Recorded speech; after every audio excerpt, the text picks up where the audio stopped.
Content is king आपने सुना ही होगा, लेकिन क्या वाकई कंटेंट किंग है? जी हाँ। कीवर्ड रिसर्च हम करते हैं इसलिए कि हमें अंडरस्टैंडिंग ये हो जाए कि लोग क्या सर्च करते हैं। हमें डिमांड अंडरस्टैंड करनी होती है ताकि उसके अगेंस्ट हम कंटेंट जनरेट करें। लेकिन कंटेंट जनरेट करने पे फोकस है कि जनरेट करेंगे तो ही लोग कुछ पढ़ेंगे और पढ़ेंगे तो ही गूगल उसमें रैंक कर पाएगा। सो गूगल को इंडेक्स करने के लिए कंटेंट चाहिए। बगैर कंटेंट के गूगल वेबसाइट इंडेक्स भी नहीं कर सकता। सो इंडेक्सिंग बेसिकली होती क्या है? अगर आपने जो हमने पहले डिस्कस किया है, सो इंडेक्सिंग बेसिकली आपका कंटेंट ही इंडेक्स होता है और गूगल जब ये देखता है कि आपके कंटेंट पे क्या है वो तभी लोगों को दिखा पाता है कि जो आप सर्च कर रहे हैं वो इस वेबसाइट पे पड़ा हुआ है। इसमें हमने जरूर ये बात की कि मेटा टैग्स भी होते हैं, लेकिन मेटा टैग्स हेड सेक्शन में रह जाते हैं जो कि HTML में हमने जिक्र किया था। लेकिन ये हेड सेक्शन गूगल के लिए और ब्राउजर्स के लिए हैं। इसमें जो भी इंफॉर्मेशन होती है वो गूगल या ब्राउजर या दूसरे सर्च इंजन पिक करते हैं। हमें कंटेंट के लिए बॉडी सेक्शन देखना होता है। बॉडी में जो भी आप लिखेंगे वो पब्लिकली विजुअली लोगों को नजर आएगा, जो लोग देख सकते हैं वो कंटेंट सारा लोगों को जहां जो भी आप यहां लिखते हैं वो नजर आता है। हमें यह पता है कि सब कुछ HTML में होता है, लेकिन विजुअली जो ब्राउजर्स हैं वो HTML को दिखाते हैं तो वो उसको प्रॉपर फॉर्म में दिखाते हैं। गूगल जो करता है क्रॉल वो बेसिकली आपका कंटेंट है, और अगर आपकी वेबसाइट पे कंटेंट नहीं होगा तो वो आपको नहीं पिक कर सकेगा। बहुत बड़ा मसला लोगों को लगता है कंटेंट क्रिएट करना, क्योंकि लोगों को ये लगता है कि कंटेंट इंपॉर्टेंट नहीं है या बहुत हेक्टिक है लिखना या इन्वेस्टमेंट करना इस पर फायदा नहीं है। ये याद रखिए कि अगर आप SEO करना चाहते हैं तो आपको अच्छी SEO के लिए अच्छा कंटेंट चाहिए।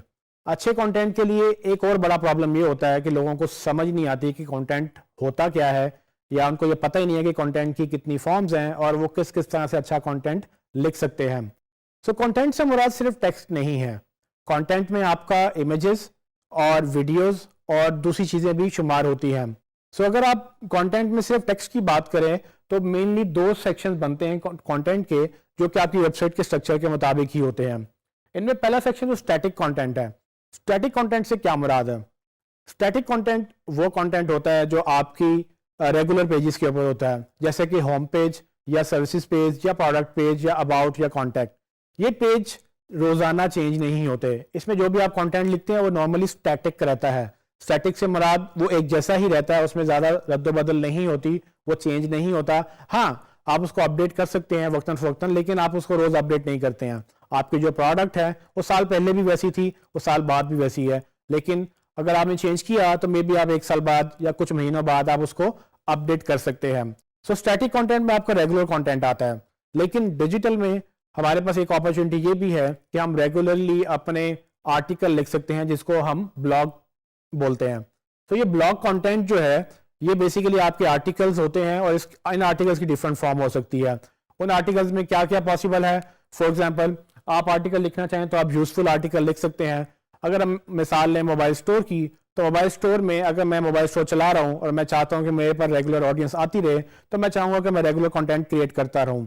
उसमें बहुत कंटेंट तो स्टैटिक कंटेंट रहेगा। फॉर एग्जांपल, कोई मोबाइल फोन लॉन्च हुआ या कोई नई मोबाइल की कंपनी आई है, तो उसके ऊपर हमने जो भी पेजेस बनाए उसके ऊपर मैंने कंटेंट जो लिखा वो वही का वही रहेगा। लेकिन जैसे जैसे मोबाइल आते जाएंगे हम नया कंटेंट डालते जाएंगे, पर वो रोज चेंज नहीं होगा। उसकी रीजन क्या है कि वो जो स्पेसिफिकेशंस हैं उसकी, मोबाइल की जो फीचर्स हैं वो तो वही रहेंगे, आप जो भी कर लें वो तो चेंज नहीं होंगे। सो मोबाइल जैसा लॉन्च हुआ वो कंटेंट उसका स्टैटिक ही रहेगा।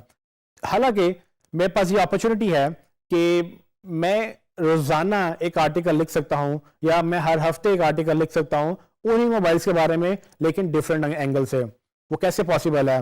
लेट्स सपोज, जैसे कि मैं लोगों को बताना चाहता हूं कि टॉप 10 मोबाइल पाकिस्तान में कौन से हैं। मैं हर महीने अगर एक लिस्ट लिखना शुरू कर दूं कि top 10 mobiles of the month, या मैं हर हफ्ते लिखना शुरू कर दूं टॉप 10 मोबाइल्स या top 5 mobiles of the week, so उससे क्या होगा कि मैं कंटेंट क्रिएट करता चला जाऊंगा, और ये कंटेंट डायनामिक कंटेंट है, यानी कि इसकी लाइफ बढ़ भी सकती है, ये लाइफ इसकी कम भी हो सकती है। लेकिन इसको आप स्टैटिक कंटेंट इस तरह से नहीं कह सकते, क्योंकि ब्लॉग कंटेंट जो है वो नॉर्मली स्टैटिक नहीं रहता, ब्लॉग आपका डायनामिक रहता है। हाँ, ये भी पॉसिबल है कि अगर आप top 10 products of the month या टॉप 10 फोन्स ऑफ जून जुलाई या किसी भी महीने के आप लिखेंगे, तो उस महीने के लिए वो कंटेंट चेंज नहीं होगा, लेकिन नेक्स्ट जब आर्टिकल लिखेंगे तो ऑटोमेटिकली अपडेट हो गया।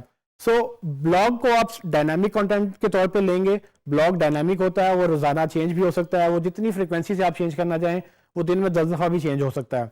सो मिसाल लेते हैं, अगर न्यूज़ अखबारों की अगर आप देखें तो न्यूज़पेपर्स के जो वेबसाइट है उसमें दिन में बहुत ज़्यादा खबरें बहुत तेज़ी से आती हैं। सो वो कंटेंट पूरे का पूरा चेंज होता रहता है। उसमें स्टैटिक कंटेंट बहुत कम है। स्टैटिक कंटेंट कम इसलिए है क्योंकि वो कोई बिजनेस नहीं है जो कोई चीज़ बेच रहा हो, वो उनका काम ही न्यूज़ है और न्यूज़ ही उनकी प्रोडक्ट है। तो न्यूज़ रोज़ चेंज हो रही है, तो वो रोज़ नया अपडेट हो रहा है। सो आपने बस ये ध्यान में रखना है कि आपने कंटेंट अपनी वेबसाइट के लिए किस तरह से लिखना है, क्योंकि कंटेंट वेरी करता है बिजनेस टू बिजनेस। उसमें आप स्टैटिक कंटेंट भी लिख सकते हैं, उसके बाद आप डायनेमिक कंटेंट पे जा सकते हैं जिसमें आप ब्लॉग्स के ऊपर जा सकते हैं, या मजीद कंटेंट यानी कि इमेजेस और वीडियोस भी क्रिएट कर सकते हैं।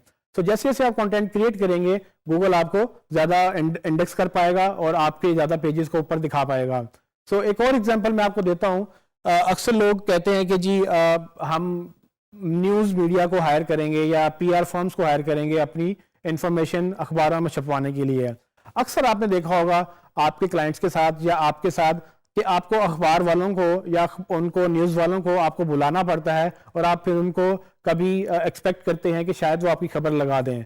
लेकिन आप ऐसा क्यों नहीं करते कि आप अपनी कंपनी की खबर खुद लगाएं अपने ही ब्लॉग पे। आप एक सेक्शन बना लें न्यूज़ का या कंपनी न्यूज़ का। आप उसमें जो भी आपकी कंपनी में एक्टिविटी हुई, किसी की बर्थडे हुई, आपने कोई ट्रेनिंग ऑर्गेनाइज करवाई, आपने कहीं ट्रिप किया या आपने कोई प्रमोशन दी या कुछ भी, आपकी टीम आपका असासा है जो बेसिकली अगर आप उसको प्रमोट करना चाहें तो आपके पास न्यूज़ सेक्शन एक बेहतरीन सेक्शन है जहां पर आप उनके इंटरव्यू कर सकते हैं, आप उनकी कामों की तारीफ कर सकते हैं, आप अपने क्लाइंट्स को ये बता सकते हैं कि हम किस तरह से अपने काम को लेते हैं और किस तरह से हम अपने काम को बेहतर करते हैं। सो ये डिफरेंट अंदाज हैं जिसमें आप कंटेंट लिख सकते हैं। इसकी अगर आप डेप्थ में जाएंगे तो आपको बेशुमार टॉपिक मिलेंगे, लेकिन मैं चाहता था कि आपको कुछ अपडेट्स बताऊं कि किस तरह से लोग फंस जाते हैं कि कंटेंट हम क्या लिखें, कैसे लिखें, समझ नहीं आती। लेकिन कंटेंट की बहुत सारी एग्जांपल्स हैं जो आप लिख सकते हैं और ये एक बहाना होता है गूगल को दोबारा अपने वेबसाइट पर बुलाने का और लोगों को ज़्यादा कंटेंट दिखाने का।